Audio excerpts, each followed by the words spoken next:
2024 could be a defining year for the future of our food. All right. So if what I'm about to tell you comes to fruition, the way we think about food could look entirely different in a few years. My local butcher shop brought this to my attention, and they're not only extremely concerned, they're asking for help. The EPA is proposing a mandate that would require meat processing facilities to install water filtration technologies to remove nitrogen and phosphorus from the wastewater they produce. So this applies to all meat processing facilities: beef, poultry, dog food, rendering, all that. I'm all for cleaner water, but there's some major problems here. This is an unfunded mandate, meaning they mandate it and the businesses have to foot the bill for these new technologies. And what are they? They're advanced filtration systems. We're talking about lagoons, sludge removal using like tanker trucks, things like that. Very expensive. They've identified 5,055 meat processors across the United States, and they've estimated that 1,620 of those are going to incur direct costs for the filtration systems,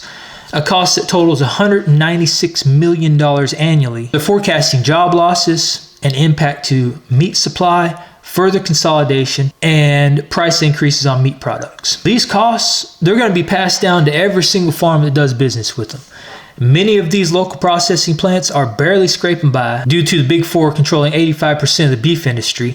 There's a lack of competitiveness in the marketplace, so these additional costs are going to strain them even further, and they'll have no choice but to raise their prices or risk closing. So the farmers, who are also barely making ends meet, are going to have to pay more to get their meat processed or take their business elsewhere, aka the Big Four, leading to more consolidation. As their cost goes up, they have two options: raise the cost to the consumer or risk closing.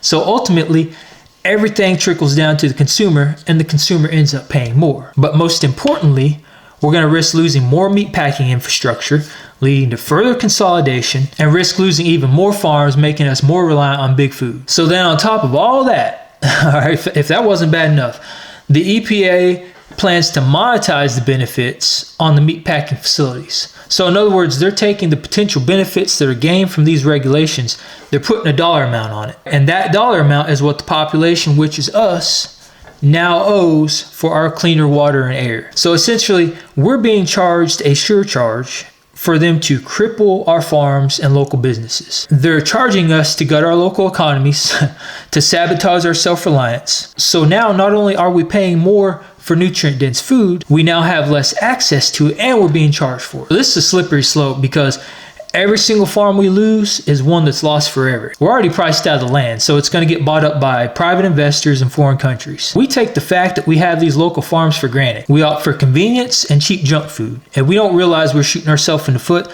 not just in terms of health, but in terms of where our money goes. We leaned on them when there were supply chain disruptions, and they came through for us. But what happens next time when there's half the amount of farms and the disruptions are worse? What are you going to do when your only options are to starve or eat cricket burgers or lab-grown meat? All right, it's not good. So in 2024, the odds are stacking against us in a big way. The USDA's estimated 27% decrease in net income for American farms. That's number one. Number two, beef exports are expected to decline by 14%. While beef imports are expected to rise by 11%. And then on top of all that, now we have this. I mean, this could be a defining year for the future of our food. If we don't stand behind our farmers and support them by shifting our demand and voting with our dollars, if we don't voice our concerns and make sure they are heard, we may not come out on top, and we have to come out on top. But that's just my opinion. All right, I strongly encourage everyone to read through this and form your own conclusions. It's a very long read, I will say that. There's some FAQs, there's some cliff notes, there's a summary on there, but it doesn't tell the full story. It just picks the small pieces out. You have to really read through this thing to find all the information and see how detrimental this can actually be. I'm going to include links to all this in the description. The links are going to take you to the Federal Register page, and at the very top, they're accepting comments through March 25th. So you can go on there, put your comments in. I think there's already like 2,700 comments. If you value your right to eat meat, if you understand the benefit these farms have on our economies, on our health, how important livestock is to the regeneration of our land, please share this far and wide. Farms, businesses, people you know. I hope this was informative. I hope this message gets out there. I hope a lot of people see it. This is my first YouTube video ever. All right, so hopefully it wasn't too bad. If this resonates with you, feel free to like, subscribe, follow along.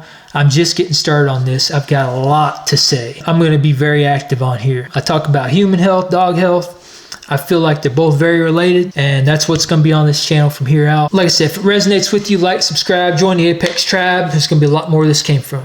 All right, till next time. Peace out.